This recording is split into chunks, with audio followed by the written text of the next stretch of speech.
हाथरस लोकसभा में अगर भारतीय जनता पार्टी इस तरह की सांसद उतारती रही तो हार का मुंह देखना पड़ेगा, क्योंकि यहाँ क्षेत्रीय जो सांसद बनते हैं उन्होंने आज तक हाथरस का मुद्दा कभी लोकसभा में नहीं उठाया है।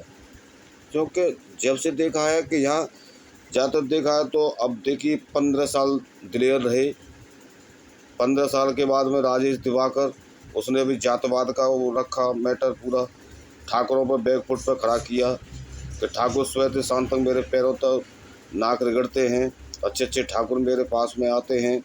और ठाकुर शब्द ये भारतीय जनता पार्टी के लिए दुखदाई हो सकता है, क्योंकि ठाकुरों के लिए अभी तक देखिए EWS का मामला है।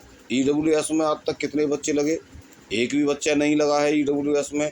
काहे का आरक्षण है ये? आरक्षण और देखा है हमने कई विभागों में देखा है तो आरक्षित लोग ही उस सत्ता पर काबिज हैं। विद्युत विभाग ले लो, चाहे सिंचाई विभाग ले लो, चाहे शिक्षा विभाग ले लो, इसमें आरक्षण वाले लोग ही क्यों हैं इसमें? कब तक चढ़ाओगे इनको? आकर तक हद कर दी ना आपने।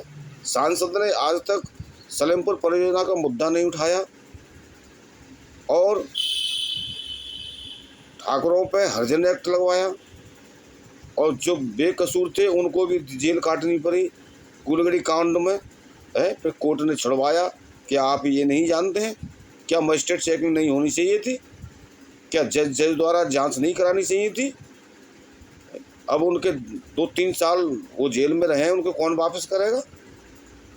सांसद ने इस बात का तूल दिया, जबरन उन पर FIR कराई गई और जेल में भेजे गए और फिर जो जांच टीम आई थी उन पर दबाव बनाया गया।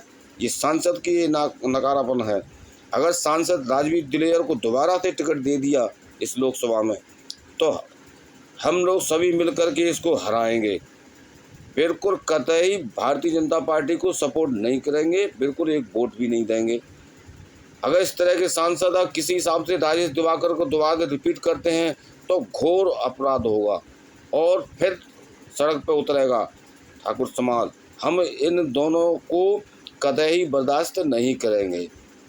या तो सांसद हमें क्लीन बढ़िया सांसद दें, जो राजनीति में नहीं रहा हो उस सांसद को दें, किसानों की सुने, सबकी सुने और क्षेत्र की समस्या को केंद्र तक ले जाए। लोकसभा में बोला जाकर, लोकसभा में आज तक हाथरस जिले का कभी नाम नहीं आया और जबकि 1988 में नोएडा था और नोएडा कहाँ से कहाँ चला गया।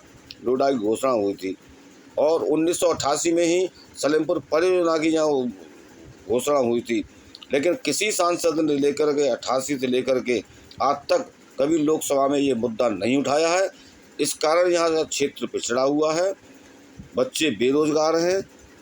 हाई कास्ट की तो ये कंडीशन हो गई है कि चाहे वो 80% ले आए, चाहे 90% अंक प्राप्त कर लें, चाहे 95% प्राप्त कर लें, उन्हें सरकारी नौकरी तो मिलने का कोई सवाल ही नहीं है।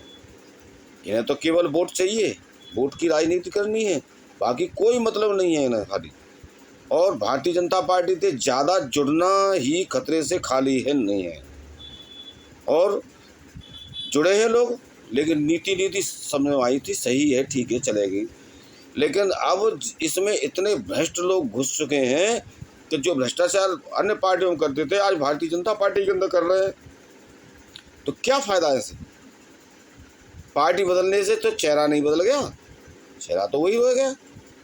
इसलिए बहुत बहुत धन्यवाद। ध्यान रखना, लोकसभा में सांसद हमें दूसरा चाहिए, ये पहला सांसद भी नहीं चाहिए और ये वर्तमान सांसद भी नहीं चाहिए। अगर किसी हिसाब से उतारा तो सभी सवर्ण लोग इनके खिलाफ आंदोलन करेंगे और वोट कतई सदन में नहीं डालेंगे। बहुत बहुत धन्यवाद।